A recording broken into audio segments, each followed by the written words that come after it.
Hollywood in the mid-20th century wasn't just a dream factory. It was a fortress of carefully managed illusions. The actors we adored were crafted into flawless figures by the studios, each with an immaculate public image designed to win hearts and sell tickets. Magazines printed fairy tale romances, movie premieres rolled out endless red carpets, and press junkets painted these men and women as living symbols of the American dream.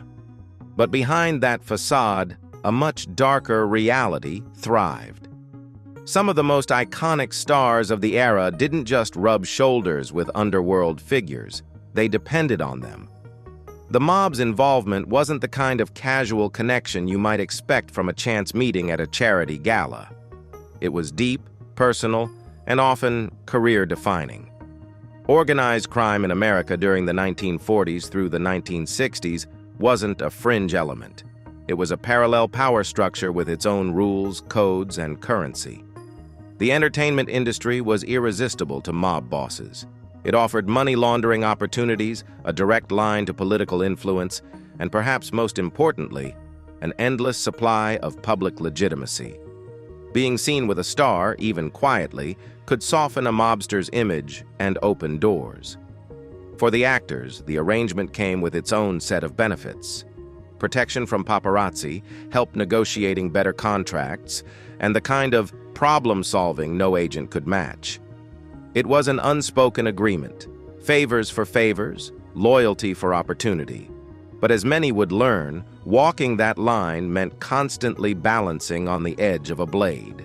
And no one embodied that dangerous balancing act more than the man who would become both the face of the Rat Pack and the mob's most famous friend, Frank Sinatra. Frank Sinatra's career was the stuff of legend, but his offstage associations were every bit as storied and far more controversial.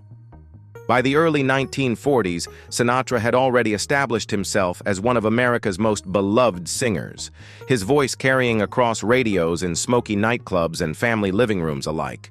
But as his fame grew, so did whispers of his friendships with some of the most notorious figures in organized crime.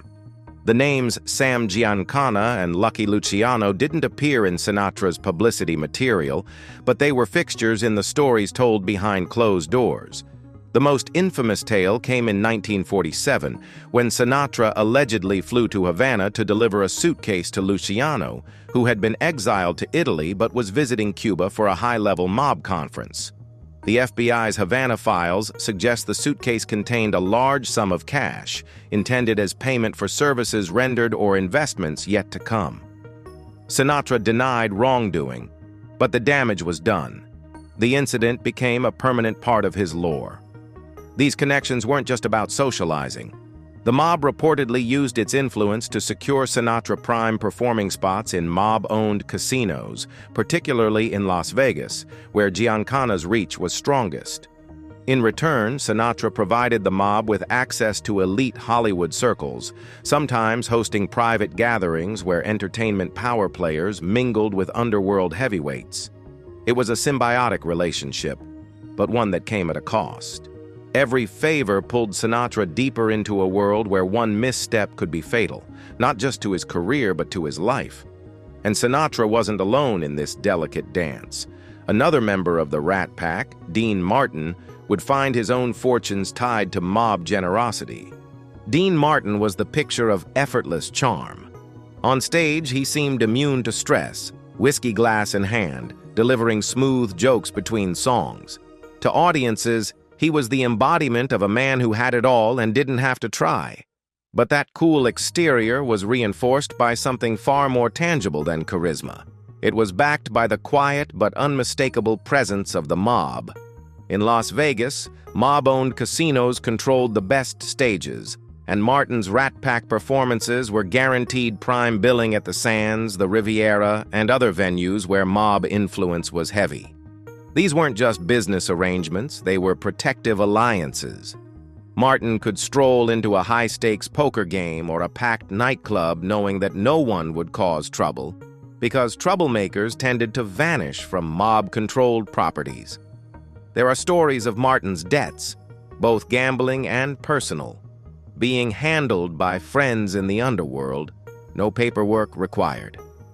And while Sinatra drew more public suspicion, Martin managed to keep his image cleaner, possibly because he avoided flaunting the connections that kept his world running so smoothly. Still, insiders knew the truth. His stability, his untouchable aura, and even some of his biggest professional breaks were made possible by an unspoken agreement with dangerous men. But if the Rat Pack members were in the mob's good graces, another music icon's mob ties came through someone else entirely. His manager, a man who operated more like a general than a promoter. Elvis Presley's meteoric rise from Memphis truck driver to the king of rock and roll has been told countless times, but less discussed are the shadows that lingered over his career.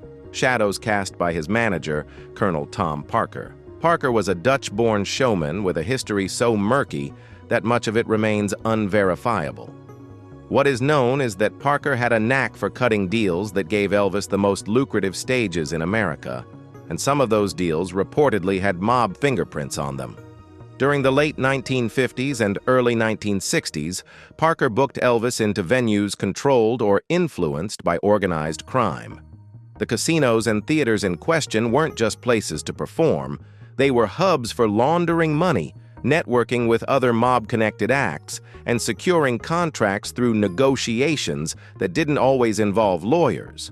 Parker himself was rumored to have gambling debts, which some say made him particularly susceptible to doing business with the mob.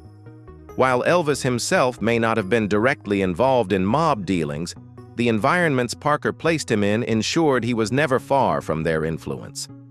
There's even speculation that certain tour routes were chosen less for fan demand and more to satisfy obligations to mob-connected promoters.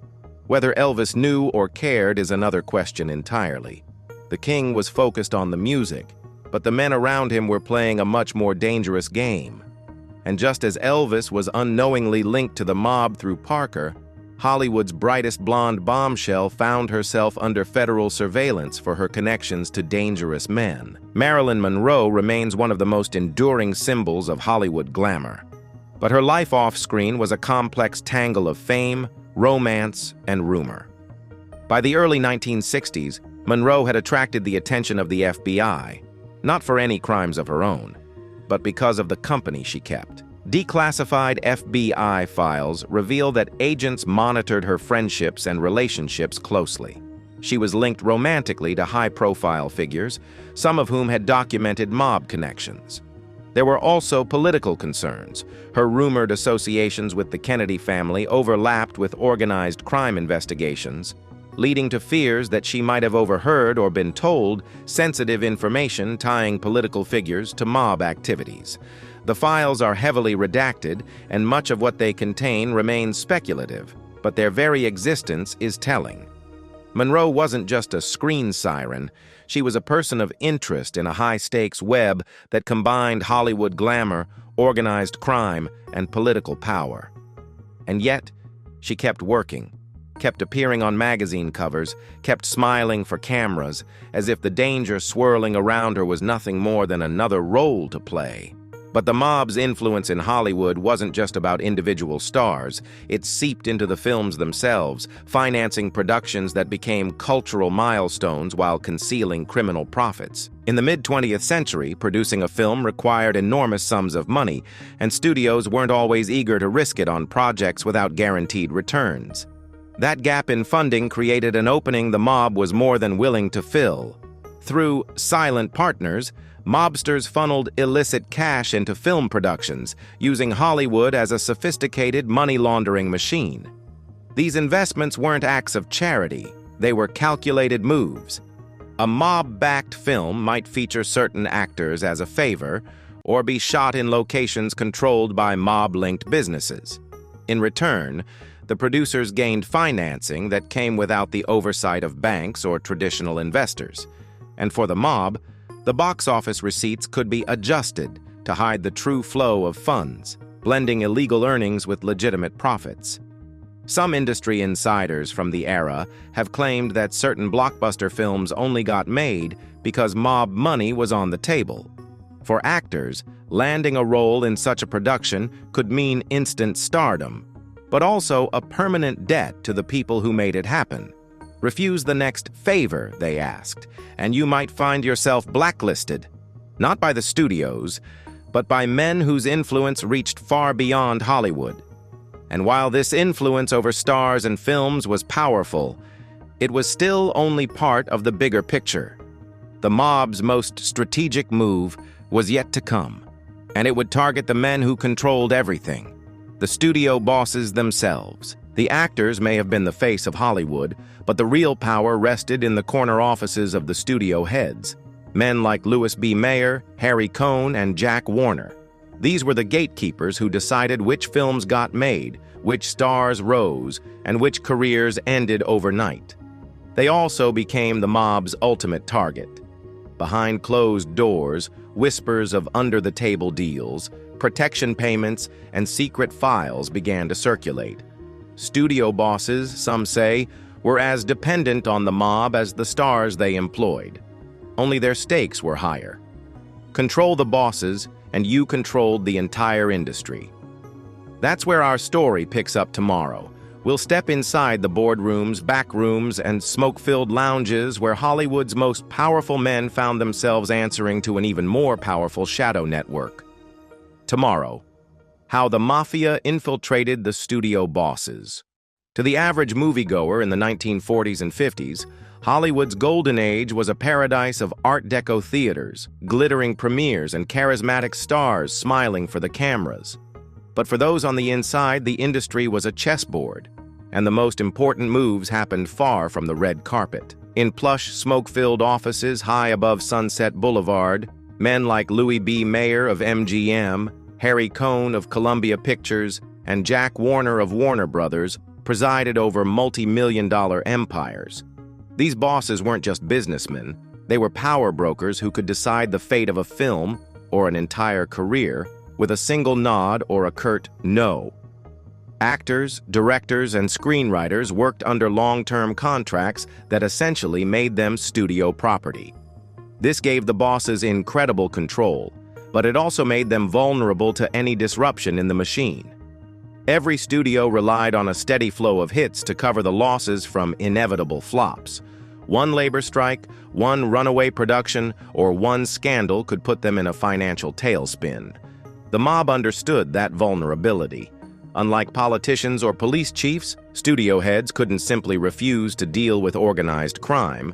They needed what the mob could provide: labor peace, no questions asked cash, and problem resolution services that operated outside the law.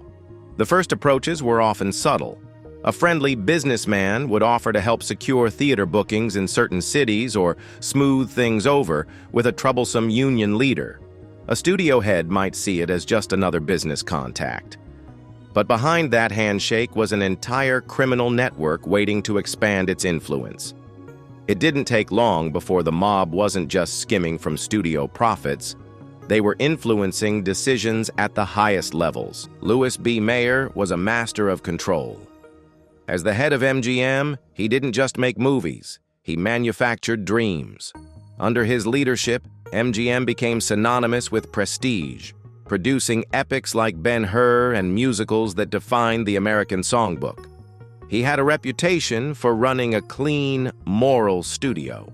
Contracts contained morality clauses, and Mayer often spoke of his studio family as though he were a benevolent father. But behind that polished image, Mayer was as pragmatic as they came. The film business was volatile, and even the most successful studios occasionally found themselves overextended. Lavish productions could go over budget by hundreds of thousands of dollars, a staggering sum in the 1930s and 40s. When MGM needed fast, discreet financing, Mayer knew exactly where to find it. From silent investors who didn't care about on-screen credits, only about getting their money back, plus a generous return. These investors often worked through legitimate-sounding companies based in New York, Chicago, or Miami. Dig a little deeper, and you'd find ties to the Italian-American crime families that dominated organized crime in the mid-century United States. In exchange for their financial help, these backers might suggest that a certain actor, perhaps someone managed by a mob-friendly agent, be cast in a film. They might push for a premiere to be held at a particular theater chain, many of which were mob-controlled. Mayer rarely refused such suggestions outright. He was too shrewd for open conflict with men who could, in theory, cause problems far beyond the studio lot. Instead, he treated it like a negotiation. If they wanted a casting choice, he might give them a smaller role or a secondary contract. If they wanted a premiere in a mob-friendly city, he'd ensure it was part of a larger rollout so it didn't look suspicious. By playing along, carefully, selectively, Mayer kept the money flowing while convincing himself he was still in control. But every handshake deal and every quiet concession gave the mob a deeper foothold in MGM's operations. If Mayer was a diplomat, Harry Cohn was a street fighter. The head of Columbia Pictures didn't just tolerate mob tactics, he embraced them. Cohn's management style was legendary for its brutality. He'd berate employees in public, slash budgets without warning, and fire people on the spot if they crossed him. Those who survived under his rule often said Columbia felt less like a studio and more like a personal kingdom. Cohn's reputation made him a natural fit for dealing with organized crime. He wasn't intimidated by mobsters. If anything, he seemed to relish their company. He frequented the same high-end clubs in New York and Chicago that served as neutral meeting grounds for politicians, businessmen, and mob bosses. At these business dinners, deals were discussed over thick steaks and bourbon, and boundaries between legitimate enterprise and criminal activity blurred into nothing. Columbia's distribution network under Cohn became particularly valuable to the mob. Through Cohn's relationships, the studio secured deals with theater chains in cities like Chicago, Detroit, and Miami. Markets where organized crime controlled not just gambling and liquor, but also legitimate entertainment venues. These theaters were perfect for laundering money. Tickets could be sold in cash, attendance numbers could be inflated or underreported, and extra revenue could be quietly funneled into other ventures. Cohn didn't just benefit financially from these arrangements, he gained security. The mob's influence meant labor disputes at Columbia often resolved themselves before they could disrupt production. Rival studios found it difficult to poach Columbia's top talent, especially if that talent had mob protection. In effect, Cohn had built a symbiotic relationship.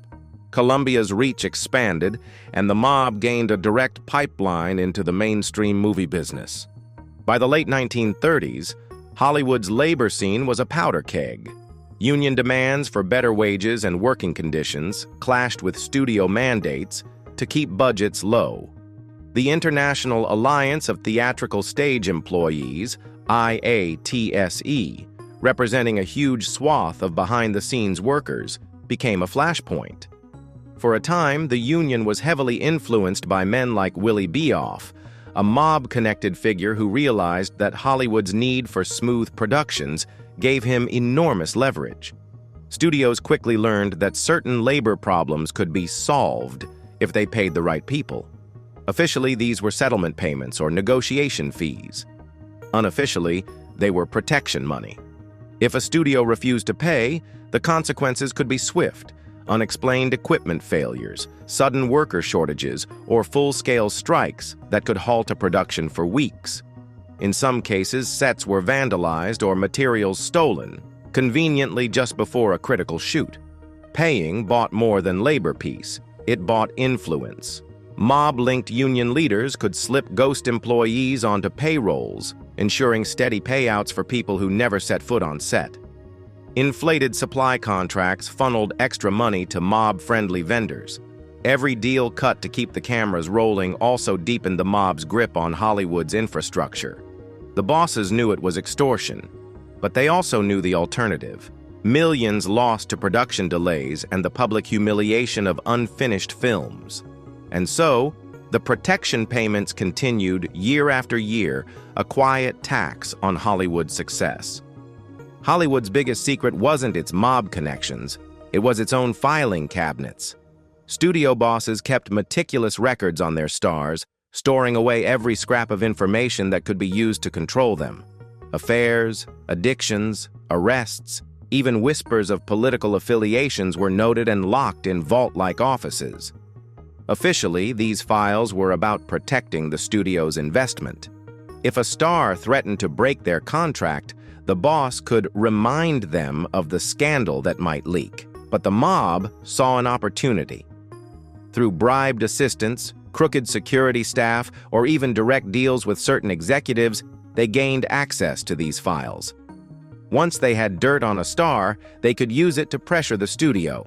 A mob-connected producer might suddenly get a prime role for his girlfriend. A casino owner might demand that a certain actor headline his Vegas showroom. The studio boss, aware that the mob could leak sensitive information, would quietly comply. The threat didn't even have to be explicit. Everyone understood the unspoken rules. If the mob had your secrets, you worked with them, or you risked losing everything. Independent filmmakers were often the weakest link in Hollywood's defenses. Lacking the financial reserves of major studios, they were more likely to take mob money without asking too many questions. For them, the choice was simple. Take the cash and make the film, or watch the project die in development. Mob financing often came with strings disguised as favors. A producer might be asked to shoot in a mob-controlled city, to hire a certain actor or crew member, or to use specific post-production facilities. These demands weren't optional, and failure to comply could mean more than just losing funding. It could mean losing your safety. Some independent films became outright fronts for money laundering. Budgets would be inflated on paper, expenses padded with fake invoices from shell companies. The profits from the film would then appear clean, ready to be folded into other ventures. In a few cases, these mob-backed indies actually became hits, giving the mob unexpected legitimacy and further connections in the industry. This wasn't just about movies anymore, it was about building influence that could rival the major studios.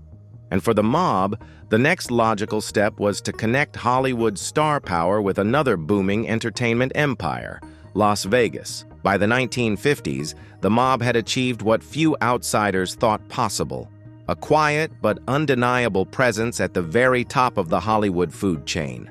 They had money in the productions, leverage over the stars, influence in casting, and control over enough of the labor force to keep or stop the cameras rolling at will. But Hollywood was only half the vision. The other half was glittering in the Nevada desert, lit by 1,000 neon signs. Las Vegas was booming, its casinos offering both enormous profits and a perfect front for laundering cash. The plan was simple in theory, but staggering in ambition: link the two worlds so seamlessly that stars would become regular fixtures in mob-owned casinos, and casino profits would flow directly back into mob-connected films. Tomorrow, we step into that world. We'll uncover how the mob turned Vegas and Hollywood into two sides of the same empire, and how some of the most famous entertainers in history became their willing and sometimes unwilling ambassadors.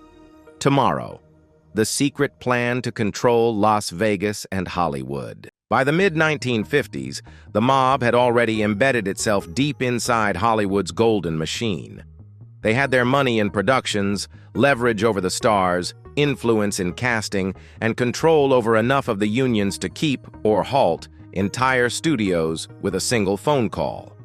But for all their power in Tinseltown, the crime bosses saw it for what it was: a lucrative but incomplete empire. The real money, the real freedom, the real power was in Las Vegas. At the time, Vegas was transforming from a dusty desert pit stop into a neon oasis, fueled by post-war optimism, cheap land, and an anything-goes attitude. The city had just begun its golden age, with mob-backed casinos like the Flamingo, the Sands, and the Desert Inn turning gambling into a high-class pastime. Vegas was everything Hollywood wasn't: cash-heavy, tax-light, and unconstrained by morality clauses or studio gatekeepers. But it also lacked something Hollywood had in abundance: star power. Mob bosses quickly realized that if they could link the two cities, Hollywood and Vegas, they could control the entertainment industry from both ends. Actors and singers would draw crowds to Vegas casinos, and casino profits could flow back into film productions, laundering money and expanding influence on both fronts. It would be a perfect feedback loop. Stars promoting casinos, casinos funding films, films boosting the stars, and the stars returning to Vegas for encore performances that kept the money rolling. The blueprint for this double empire was hatched in smoky backrooms, far from the public eye. High-level sit-downs between entertainment figures and mob leaders became more frequent, often under the guise of friendly visits or private parties. In truth, these meetings were negotiations: which stars would play which casinos, which film projects would get funding from casino profits, which studio heads were willing to bend for a cut of Vegas's booming income. It wasn't all theory. By the late 50s, the plan was already in motion. The Sands Hotel became a hub for the Rat Pack, where Frank Sinatra, Dean Martin, and Sammy Davis Jr. performed to sold-out rooms packed with high rollers. Behind the scenes, mob-connected casino managers made sure those gigs came with the kind of payouts and perks that stars couldn't refuse. In Hollywood, those same stars began landing prime roles in mob-funded productions, their screen personas feeding directly into their Vegas stage acts. This wasn't just about business. It was about creating a culture where Hollywood and Vegas were two halves of the same glittering, dangerous coin. And for the mob, every bet was stacked in their favor. If Las Vegas was going to become the mob's glittering crown jewel, it needed a palace. That palace would be the Flamingo Hotel, and the man behind it was Benjamin Bugsy Siegel, one of the most notorious and charismatic mobsters of the 20th century. Siegel wasn't like the other gangsters of his era. He had movie star looks, a taste for expensive suits, and a reputation for walking into a room and making everyone stop talking. Born in Brooklyn, he made his bones on the East Coast as an enforcer and racketeer, but by the mid-1940s, he had his sights set on something bigger than loan sharking or bootlegging. He wanted to build an empire that would merge the mob's muscle with Hollywood's glamour, and Las Vegas was the perfect stage. The Flamingo was his vision. A luxury casino hotel in the middle of the Nevada desert, dripping with the kind of elegance that would attract not just gamblers, but Hollywood's elite. He wanted marble floors, crystal chandeliers, high-end restaurants, and a showroom that could host the biggest stars of the day. To make it happen, Siegel poured millions, mob millions, into the project, often going over budget in his quest for perfection. Hollywood was watching. Siegel had connections to the film industry through friendships with actors like George Raft, who was so close to mob circles that his name alone could open or close doors in Tinseltown. Word spread that the Flamingo would be the place to see and be seen, a desert getaway where studio bosses could rub shoulders with mob royalty, and stars could perform for audiences willing to drop thousands at the tables before and after the show. When the Flamingo opened in December 1946, it was billed as the most luxurious resort west of the Mississippi. The guest list for its early weeks read like a studio's dream roster: movie stars, crooners, comedians, and power brokers from both coasts. But the grand opening was plagued with problems. Construction wasn't fully complete, and the early revenue didn't match Siegel's sky-high projections. Still, the Flamingo set a precedent. It proved that Las Vegas could be more than a seedy gambling stop. It could be a playground for the rich, famous, and dangerous. And even though Siegel wouldn't live to see the long-term success of his vision, he was murdered in 1947, likely over the Flamingo's ballooning costs. The model he created would become the mob's blueprint for linking Vegas and Hollywood. From that point on, the desert wasn't just a gambling hub. It was a stage, and the performers came straight from the silver screen. By the time the Flamingo had cemented itself as a fixture of the Las Vegas Strip, Frank Sinatra was already more than just a chart-topping singer. He was an icon. But the mid-1950s found him in a unique position. His film career had revived after his Oscar win for From Here to Eternity, and his voice was as smooth as ever. But the allure of Las Vegas presented him with something Hollywood couldn't offer: total control of the stage, night after night, with the audience hanging on his every note. Sinatra's connection to Las Vegas wasn't a casual booking. It was the result of carefully orchestrated introductions by his friends in organized crime. Men like Sam Giancana, a powerful Chicago mob boss, understood the value Sinatra could bring to their casino showrooms. A Sinatra gig wasn't just entertainment, it was an event. High rollers would fly in, spend thousands at the gaming tables, dine in mob-owned restaurants, and then drop even more money in the lounges after the show. His regular appearances at the Sands Hotel became legendary. The Copa Room, Las Vegas's most glamorous showroom, was his second home. This wasn't the sterile corporate Vegas of today. This was a place where the pit bosses knew your name, where the maitre d' might slip you a better seat if you knew the right people, and where the mob's influence was visible if you knew where to look. The cash from the casino floor flowed freely, and much of it found its way back into ventures in Hollywood, quietly funding films and music projects that helped the mob expand its influence westward. Sinatra wasn't just a headliner. He was part of the show behind the show. His Rat Pack companions, Dean Martin, Sammy Davis Jr., Joey Bishop, and Peter Lawford, turned their Vegas runs into cultural events.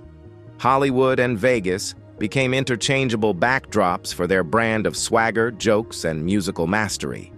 On stage, they played up the bad boy charm, winking at the whispers about their mob friends. Off stage, they were often seen dining with men whose names appeared regularly in FBI reports. These weren't one-off encounters. Many of the Rat Pack's most iconic gigs were brokered by mob-connected casino executives who knew how to keep stars happy. Luxury suites, high-stakes games on the house, and sometimes even protection from intrusive press or unwanted attention. In return, the stars brought legitimacy, glamour, and oceans of money to the casino's doors. For the mob, Sinatra was proof of concept.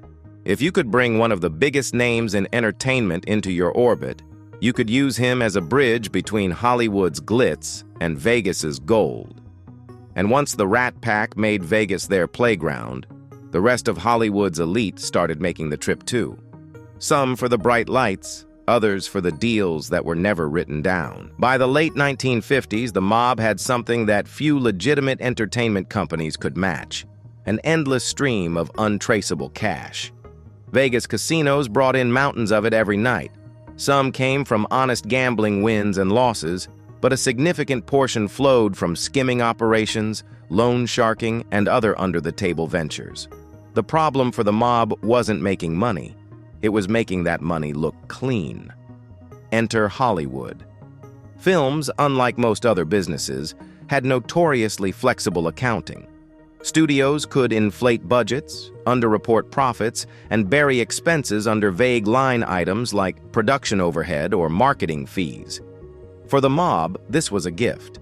By quietly investing in movies, often through independent production companies or as silent backers, they could funnel dirty cash from the casino floor into legitimate box office revenue.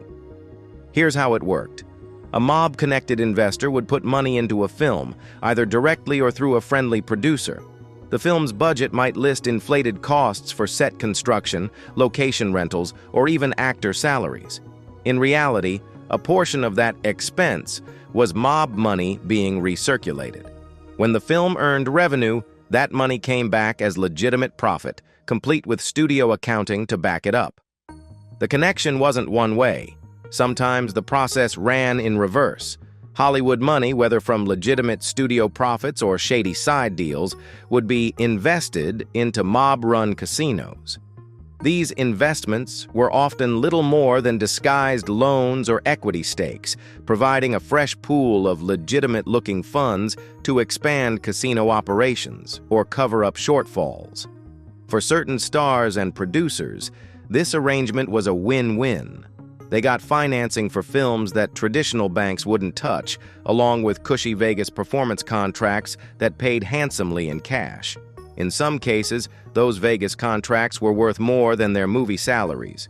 And because the mob valued loyalty above all else, stars who played along found themselves invited to the inner circle, given prime billing, top hotel suites, and immunity from the kind of trouble that could derail a career overnight. It wasn't just small-time operators either.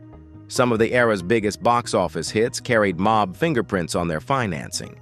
And while audiences were lining up for tickets, no one suspected that the money paying for the film's sweeping love scenes or elaborate action sequences might have started as a stack of chips in a Vegas count room.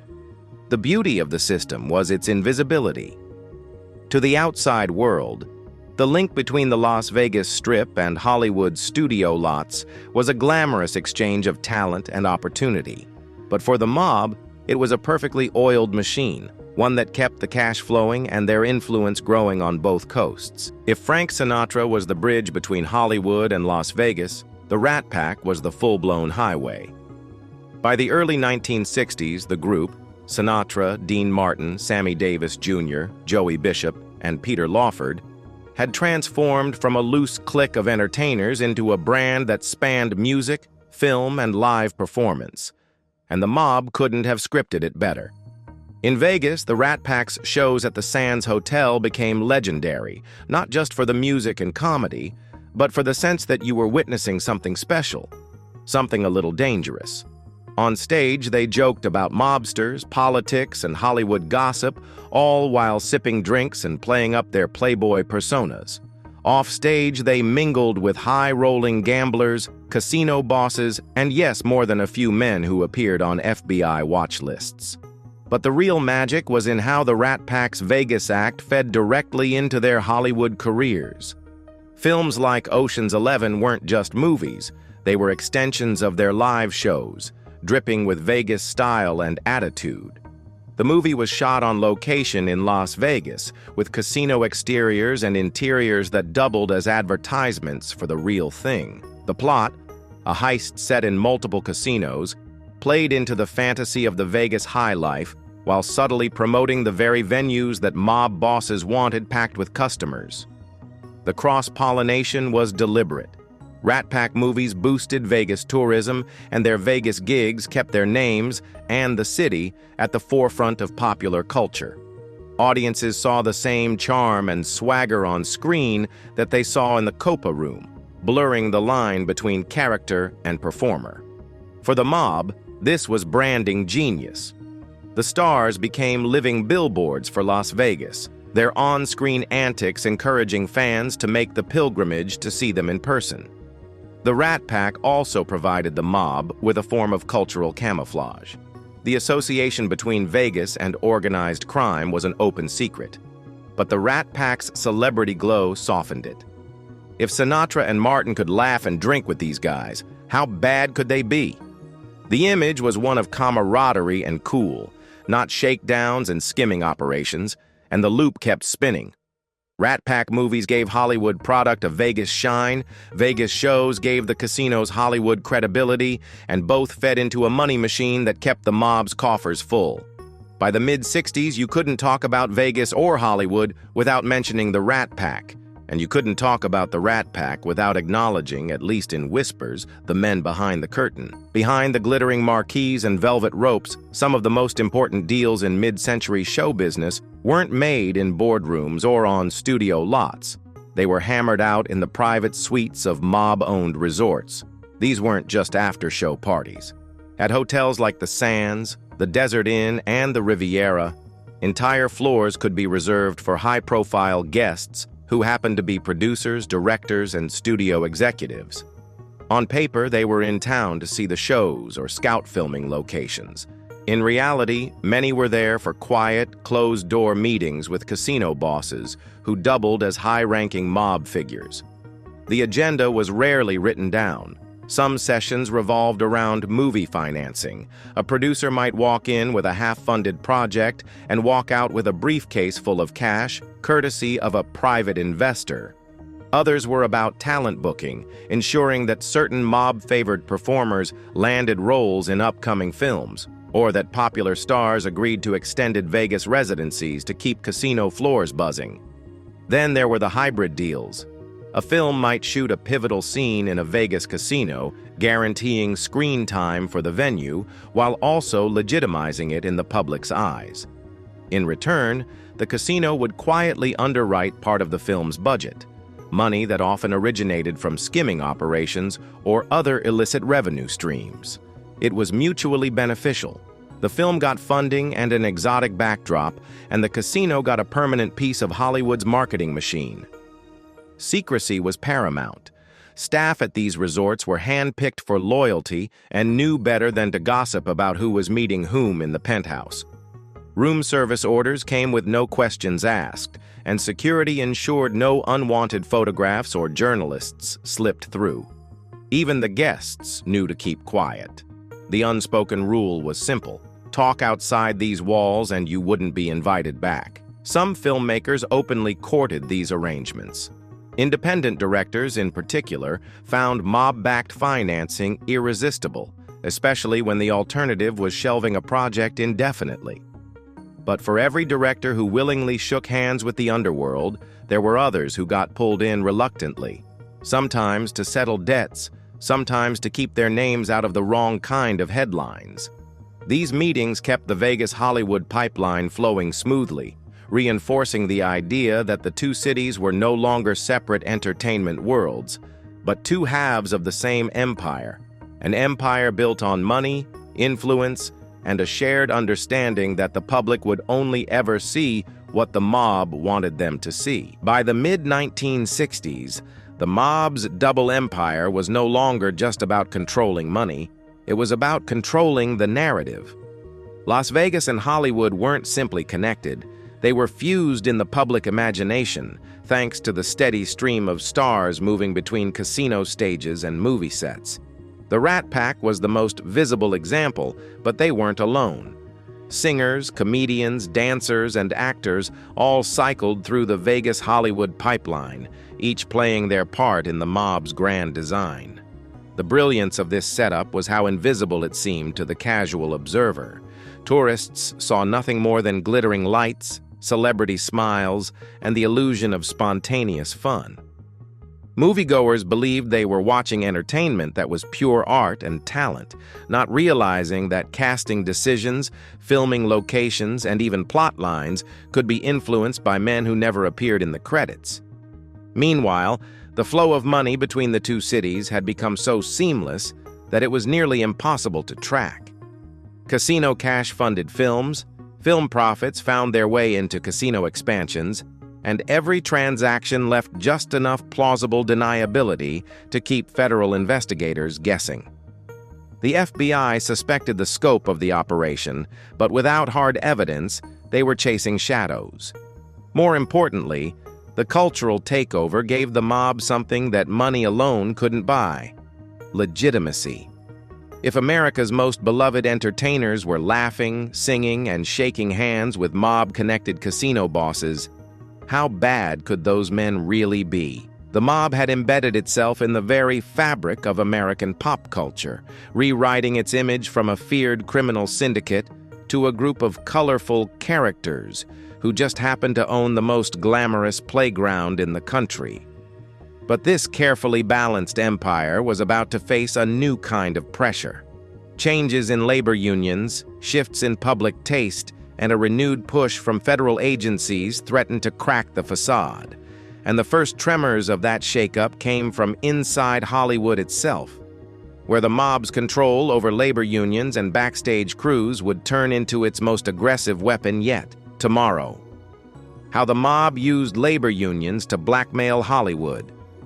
We'll expose the men who turned strikes into shakedowns, the deals made to keep cameras rolling, and the studio bosses who discovered that their biggest threat wasn't bad reviews. It was a phone call from a union leader they couldn't afford to ignore. In the golden glow of mid-century Hollywood, the public saw a seamless dream factory. Films rolled out like clockwork, stars appeared on cue, and premieres dazzled audiences around the world. But behind the glamour, the studios were constantly walking a tightrope, not over box office numbers, but over the volatile world of labor unions. Hollywood was a massive machine, and like any machine, it depended on its parts. From set carpenters and camera operators to makeup artists and projectionists, thousands of skilled workers kept the industry running. These workers were organized into powerful trade unions, each with the ability to halt production overnight. When a film's budget ballooned or a release date loomed, a single strike could sink millions of dollars and months of work. The most influential of these groups was the International Alliance of Theatrical Stage Employees, or IATSE. On paper, IATSE was there to protect its members, securing fair wages, safe working conditions, and steady employment. But in the 1930s and 40s, IATSE's leadership began to attract a different kind of influence: the mob. Figures like Willie Beoff and George Brown saw Hollywood not as an art form, but as a gold mine. Through intimidation, political maneuvering, and outright violence, they took control of the union's top offices and used that power to shake down the studios. The system was deceptively simple. If a studio wanted to keep a production on track, they'd pay for labor peace. Refuse and trouble followed. Equipment mysteriously vanished, key workers failed to show up, and picket lines suddenly formed outside studio gates. These disruptions didn't just cost money, they sent a message. The mob could reach into the very heart of Hollywood and stop the cameras from rolling. For the studios, the dilemma was clear. Paying off the union bosses was faster and cheaper than fighting a prolonged strike. It also bought them something harder to quantify but just as valuable: security. Productions could proceed smoothly, deadlines could be met, and the audience would never know that behind the cheerful musicals and lavish dramas, the industry was being held hostage. But this was only the surface. The real genius and danger of the mob's grip on Hollywood unions wasn't just in stopping productions. It was in how they used that control to influence who got work, which films got made, and even how those films were financed. That's where the shakedown became a stranglehold, and where the mob's role in Hollywood shifted from nuisance to puppet master. If Hollywood studio bosses thought they understood tough negotiations, they had never met Willie Beoff.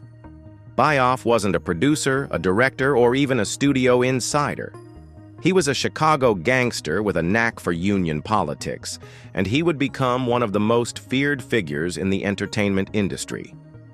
Beoff's rise began in the Chicago underworld during the Prohibition era, where he ran errands for the outfit, the same syndicate once led by Al Capone. He had a quick wit, a knack for reading people, and a willingness to use violence when persuasion failed. By the early 1930s, the outfit realized that Hollywood's labor unions were an untapped gold mine. If they could control the unions, they could control the flow of money and work in one of America's most lucrative industries. With the backing of mob boss Frank Nitti, Beoff moved into the leadership of the International Alliance of Theatrical Stage Employees, IATSE. His methods were anything but subtle. Studio executives were summoned to private meetings in hotel suites or backroom offices where Beoff would lay out his offer. Pay the union a labor peace fee, often in the tens of thousands of dollars per production, and your sets would stay busy. Refuse, and the consequences were immediate. Lighting crews wouldn't show up, carpenters would walk off mid-build, and strike lines would form outside your gates with lightning speed. The brilliance of Beoff's shakedown was that it hid behind legitimate labor action. On paper, a strike was just workers demanding fair treatment. In reality, the disputes were manufactured, timed to inflict maximum financial damage, and resolved only when the studios agreed to pay. This gave Beoff the ability to squeeze the same studio multiple times in a single year, raking in massive sums for himself and the outfit. It wasn't just about stopping productions. Beoff also used his position to reward friends and punish enemies. Crew members loyal to him found steady work on high-profile films, while those who refused to play ball were blacklisted from the industry entirely. Some productions were even forced to hire ghost employees, workers who never set foot on a set, but still drew a paycheck, with the money funneled straight back to the mob. By the late 1930s, Beoff's reach extended from the smallest prop shop to the grandest studio lot. And while the bosses hated paying him, many admitted privately that his fees were cheaper than the cost of a major strike. As long as Beoff was in charge, the mob's grip on Hollywood's labor force was absolute.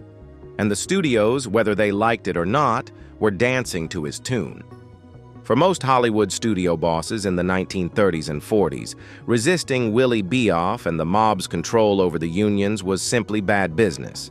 Paying the labor peace fees was expensive, but it was predictable. Standing up to Beoff, however, was like daring a thunderstorm to strike twice. It wasn't a matter of if you'd get hit, but when. One notable example came from a mid-tier studio head who decided he'd had enough of Beoff's demands. Believing he could rally other executives to his cause, he refused to pay the latest shakedown and began quietly hiring non-union labor to keep his production on schedule. On paper, it looked like a bold move toward independence. In reality, it was a public declaration of war. Within days, the retaliation began. The first sign was equipment trouble. A delivery of lighting rigs arrived damaged, making it impossible to shoot night scenes. Then the set carpenters walked off the job, claiming unsafe conditions. The studio's costume department followed, citing fabric supply issues that, curiously, no other studio seemed to have. The coup de grace came when IATSE members staged a full strike, forming picket lines that snarled traffic and drew negative press. The production shut down within a week. Investors panicked, actors walked away from their contracts, and the studio was forced to pay thousands in penalties to distribution partners. By the time the dust settled, the studio head had not only paid Beoff's fee, he'd paid more than originally demanded just to get his crews back and save what was left of his schedule. The lesson was clear: defiance came at a premium. And it wasn't just about work stoppages. In some cases, defiant producers or executives found their reputations smeared in the trade papers, whispered about as difficult or disloyal to the industry. Deals that should have been greenlit suddenly stalled. Invitations to elite Hollywood events dried up. It was professional exile, enforced not by official decrees, but by a quiet network of influence that stretched from the studio lots to the after-hours clubs. These tactics sent a message to everyone watching. If you wanted to work in Hollywood, you had to work with the mob, or be prepared to watch your career evaporate. For the bosses, it meant that Beoff's handshake wasn't just a business arrangement. It was a contract you couldn't walk away from. And for the mob, every act of defiance crushed served to strengthen their myth and their grip on the industry. The most obvious way the mob profited from controlling Hollywood's labor unions was through the labor peace fees studios paid to avoid strikes.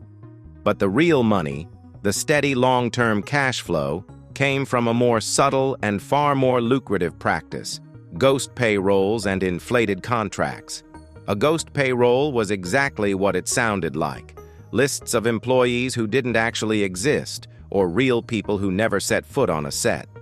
On paper, they might be listed as carpenters, electricians, or set dressers. In reality, they were mob associates, family members, or entirely fictional names created to justify weekly checks. Those paychecks would then be cashed by union middlemen and delivered directly to the outfit's coffers. The studio saw the expense as just another labor cost, never realizing, or pretending not to realize, they were bankrolling organized crime week after week. Inflated contracts were another cash cow. Whenever a film needed construction materials, props, costumes, or technical equipment, union leaders could steer the order toward approved vendors, companies owned or controlled by the mob. The price tag on these orders was often 20% to 50% higher than market rates, padded with fees for rush orders or specialized handling. That extra money was pure profit for the mob, hidden under legitimate business expenses. Some studio accountants noticed the irregularities, but reporting them wasn't worth the risk.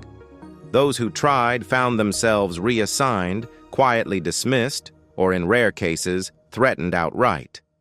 The culture of silence was reinforced by the knowledge that everyone, from the studio heads to the lowest-paid crew members, understood who really held the power. The brilliance of this system was its invisibility. Unlike a strike, which shut down production and drew attention, ghost payrolls and inflated contracts kept everything running smoothly on the surface. The cameras rolled, the premieres happened, and the audience never knew that the money behind their favorite films was being siphoned off by men whose names never appeared in the credits. Over time, this quiet drain added up to millions. And because the mob's take was embedded in the industry's operating costs, it became normalized. By the 1940s, it wasn't unusual for a major studio to factor mob skims into their annual budgets, the same way they'd plan for marketing expenses or set maintenance. It was just the cost of doing business. But for the mob, these financial levers were about more than cash. They gave organized crime the ability to decide who got paid, what got built, and which productions moved forward, a level of control that blurred the line between labor influence and outright studio governance. Control over Hollywood's labor unions didn't just give the mob the power to shut down productions or skim profits. It gave them influence over the very careers of the people who worked in the industry. For many, whether they got a job on a set or stayed employed long-term depended less on their talent or experience and more on where they stood with the men pulling the strings. One of the most feared and effective tools in the mob's arsenal was the blacklist. This wasn't the publicized, politically charged blacklist of the McCarthy era, but a quieter, more insidious roster of names circulated within the union halls. A crew member who refused to pay kickbacks, challenged a ghost payroll scheme, or openly criticized union leadership could find themselves mysteriously unavailable for upcoming productions. Calls for work dried up, their union cards became useless, and their reputation was quietly smeared among hiring managers. In an industry where most jobs were short-term contracts, being blacklisted could end a career in months. On the flip side, loyalty to the right people could open doors. Union-controlled hiring lists could fast-track members into high-paying, steady work on major studio productions. Some workers who played their cards right found themselves working on back-to-back films, earning union benefits and overtime pay while others scrambled for scraps. These favors often extended beyond the crew. Friends and family members of mob-connected figures could be placed in cushy on-set jobs, whether they had the skills or not. The mob's influence also reached above the line. Producers, assistant directors, and even cinematographers could find themselves pressured to hire certain actors or give extra screen time to performers favored by mob bosses. In some cases, those performers were personal friends or romantic partners of influential figures in the underworld. The rationale was simple. Put my guy in the film, or the next shoot might run into labor problems. There were even rumors of union leaders orchestrating make-or-break moments for emerging stars. A last-minute decision to assign the best lighting crew or the most experienced camera operators to a scene could make a new actor look like $1 million. On the other hand, giving them an inexperienced crew or subpar equipment could sabotage their performance, ensuring they'd never get a second shot. For the mob, this was about more than petty control. It was about embedding themselves in Hollywood's power structure. If they could determine who worked, who didn't, and who succeeded, they weren't just a threat from the outside looking in. They were the system. From the outside, it might seem unthinkable that Hollywood's most powerful executives would willingly work with organized crime. But inside the studio system, the relationship was often framed not as corruption, but as problem-solving. The studios, after all, had one primary goal: keep productions running, keep films on schedule, and keep profits rolling in.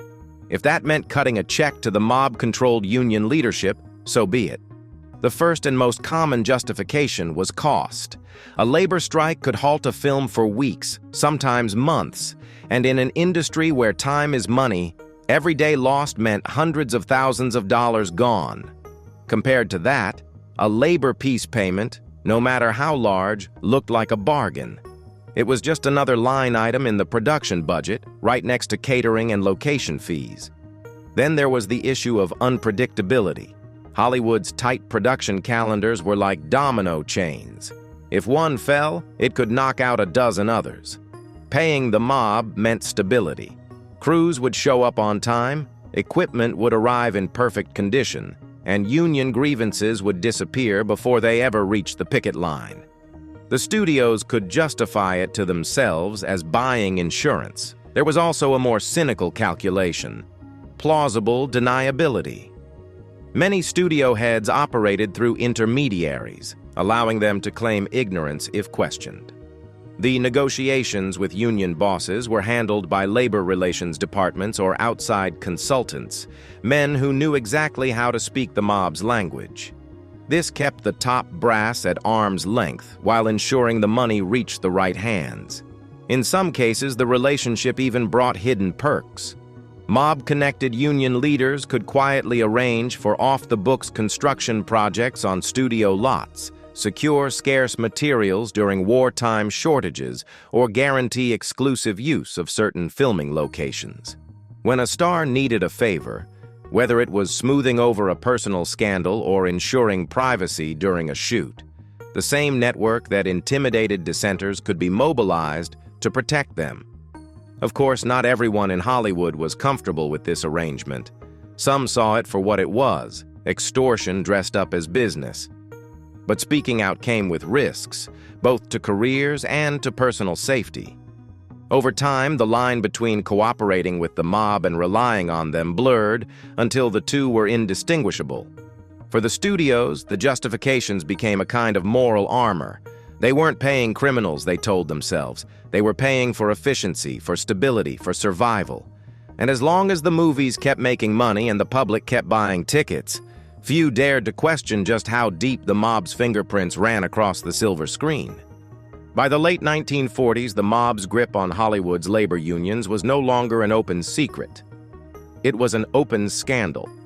Whispers had turned into newspaper headlines, and the names of men like Willie Beoff and George Brown began appearing in stories that blended Hollywood gossip with front-page crime reporting.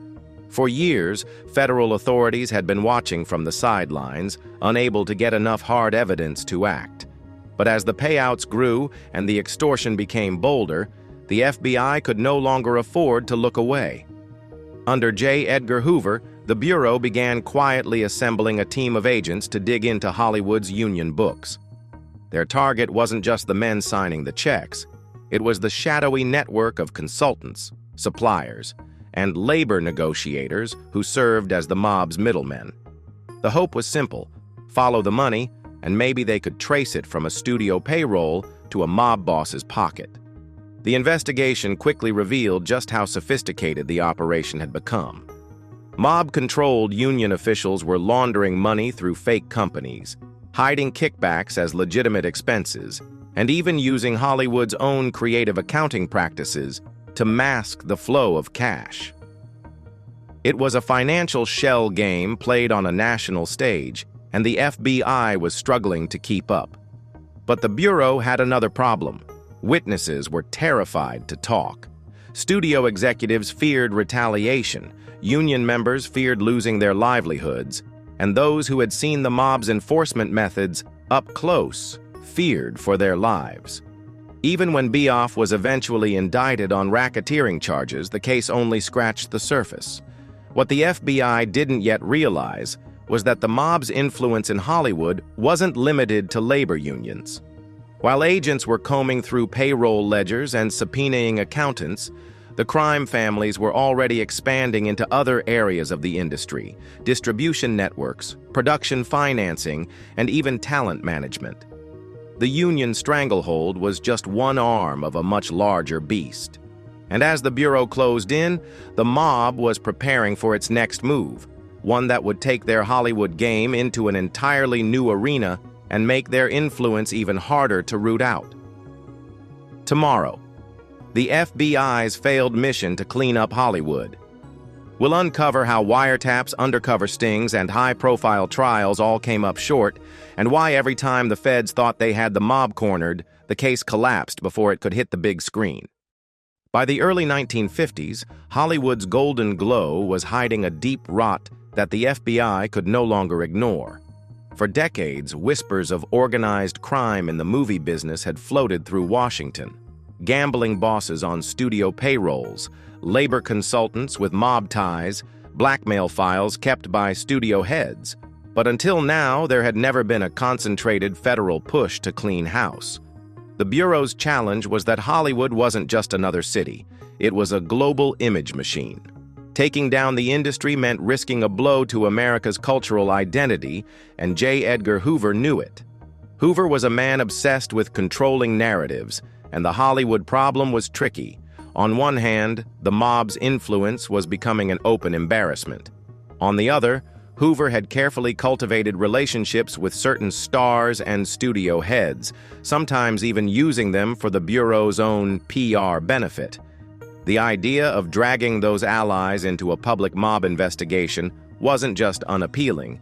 It could be politically suicidal.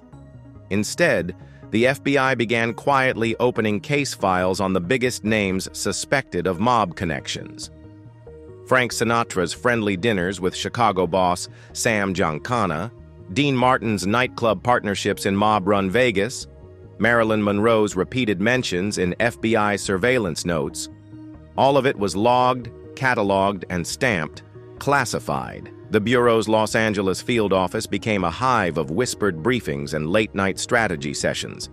Agents combed through union payroll ledgers, sat in smoky back rooms with confidential informants, and tailed businessmen whose addresses matched mob-owned mansions in Beverly Hills. The goal wasn't just to catch someone in the act, it was to build a case big enough to survive Hollywood's army of lawyers and fixers. But even in these early stages, the FBI ran into its first major wall. Witnesses wouldn't talk. Actors feared blacklisting. Crew members feared losing work. Executives feared everything. In an industry where careers could be destroyed overnight, loyalty to the truth came second to loyalty to survival. The Bureau didn't know it yet, but the Hollywood problem wasn't going to be solved with subpoenas and surveillance. They were up against a system where the mob wasn't just in the shadows. It was woven into the very fabric of how the business worked. Next, the Bureau's first sting operation, and how it fell apart before it began. The FBI's first serious attempt to crack the mob's Hollywood network began in 1956 under the code name Operation Spotlight, a nod to the industry they were about to target. The plan was deceptively simple. Plant undercover agents inside the very unions and production companies the mob was rumored to control, document the shakedowns, and pull the plug in one massive sweep. On paper, it was perfect. The Bureau already had intel from informants inside IATSE, the powerful stagehands union, who claimed that certain officials were pocketing consulting fees from both the studios and mob-backed labor intermediaries. These go-betweens promised to prevent strikes, but the cost was astronomical, and the terms were clear: pay up or lose your crews overnight. The FBI's undercover men posed as low-level assistant producers and set contractors, slowly working their way into the backroom conversations where deals were made. They attended union meetings, slid envelopes of cash across diner tables, and even managed to get invited to a handful of those infamous late-night poker games where business and crime blurred together. But here's the thing. Hollywood was different from other mob territories. In Vegas, a pit boss might brag about his mob connections to boost his own reputation. In Chicago, a union boss might intimidate a room into silence, but he wouldn't hide who was really pulling the strings. Hollywood, though, was an industry built on appearances. No one admitted anything, not even to each other. Conversations were laced with euphemisms. Payments were labeled location fees or wardrobe expenses, and the mobsters who moved in these circles often looked like just another producer in a tailored suit. After months of slow progress, the operation hit its first fatal snag. A studio insider tipped off a union rep that new faces had been asking too many questions. Within a week, every door the agents had worked so hard to open slammed shut. Phone calls went unanswered. Poker games evaporated. Even the waitresses who'd been quietly passing the FBI scraps of information suddenly wouldn't make eye contact. Hoover's men pulled the plug before a single indictment could be filed. The official reason, buried in internal memos, was insufficient prosecutable evidence. But privately, agents admitted the truth. Hollywood's social web was too tightly controlled, and anyone who dared talk risked more than just losing a job. It was a humiliating first chapter in the Bureau's war against Hollywood's underworld. And worse, the mob now knew they were being watched. After Operation Spotlight fizzled, the FBI thought they could quietly regroup, but the mob was already 3 steps ahead. By the late 1950s, the underworld figures embedded in Hollywood had developed their own counter-surveillance network, and in some ways, it was more efficient than the Bureau's. Mob-controlled casinos in Las Vegas kept tabs on visiting FBI agents through pit bosses and security staff. In Hollywood, studio gatekeepers and union reps tipped off certain friends whenever federal men showed up for unannounced visits. Some stars themselves, knowingly or not, became informants for the mob simply by passing along which producers were meeting with government investigators. One of the most brazen examples came from the Beverly Hills Hotel, a hub for both movie deals and mob meetings. According to declassified FBI memos, an employee in guest services was quietly feeding room registration details to a known associate of Sam Giancana. Whenever an agent booked a room under his real name, the mob knew about it within hours. It wasn't just intimidation, it was psychological warfare. Even more unsettling, reports began surfacing that some FBI agents assigned to Hollywood cases were being shadowed after work. Their favorite restaurants, the schools their kids attended, even the routes they took home, all logged by anonymous watchers in unremarkable sedans. The message was clear: we see you just like you see us. This flipped the power dynamic completely. Now, when agents approached potential witnesses, those witnesses often backed out, not because they distrusted the FBI, but because they knew the mob would find out about the conversation almost immediately.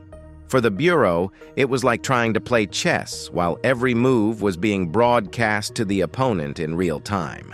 Hoover hated losing control, and nothing infuriated him more than being outmaneuvered. His solution? Take the fight out of the streets and into the shadows, and launch a series of covert black bag jobs designed to catch the mob without them even knowing the Bureau was there. But the mob had already learned how to operate without leaving fingerprints, both literally and figuratively. And in the next phase of this war, the FBI would find themselves chasing ghosts through the backlots of Hollywood and the back rooms of Vegas casinos. By 1961, J. Edgar Hoover was done playing defense. Publicly, he maintained the line that organized crime was a regional issue, but privately, he authorized a string of off-the-books operations that would never appear in official case files. These weren't the standard stakeouts or interviews. They were black bag jobs, covert break-ins, secret wiretaps, and high-risk infiltrations designed to gather evidence without leaving a trace of FBI involvement. The first targets were the offices of labor union leaders suspected of mob ties. Under the cover of night, small bureau teams picked locks, rifled through filing cabinets, and photographed ledgers detailing consulting fees and production bonuses, coded language for protection money and payoffs. They even planted miniature microphones inside desk drawers, a risky move since early bugs were prone to overheating and could literally start fires if left unchecked. One of the most daring operations focused on a Beverly Hills law firm, rumored to be the go-between for several mob families and major studios. Agents broke in after midnight, copying hundreds of contracts, only to realize that the agreements were written in deliberately vague legal jargon. Everything was technically above board, at least on paper. The mob had mastered the art of laundering not just money, but legitimacy. In another attempt, the Bureau tapped the phones of a prominent Hollywood producer believed to be funneling studio funds into mob-backed Vegas casinos. Weeks of recordings yielded plenty of gossip: affairs, casting disputes, even a drunken tirade from a famous director, but nothing that could stand up in court. The producer spoke in riddles, never naming names, always keeping real business off the line. Hoover grew frustrated.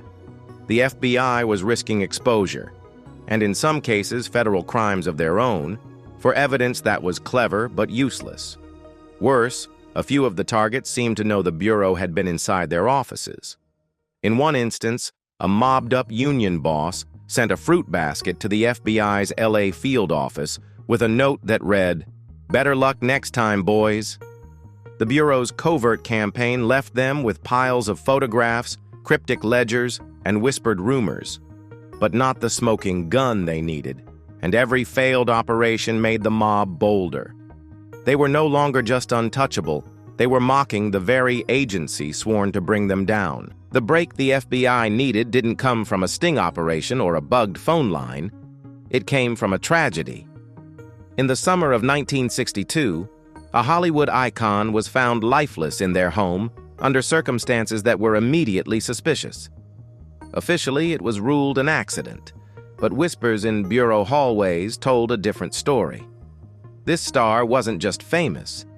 They were connected to studio executives, to political figures, and quietly to known mob associates. They had attended private dinners with Sam Giancana, been spotted in the company of Frank Sinatra's inner circle, and had even vacationed at mob-friendly resorts in Nevada. In the months leading up to their death, the star had reportedly grown paranoid, telling friends that too many people wanted them silenced. When the news broke, Hoover saw an opportunity. Within hours, agents were dispatched to secure the star's personal belongings before anyone else could.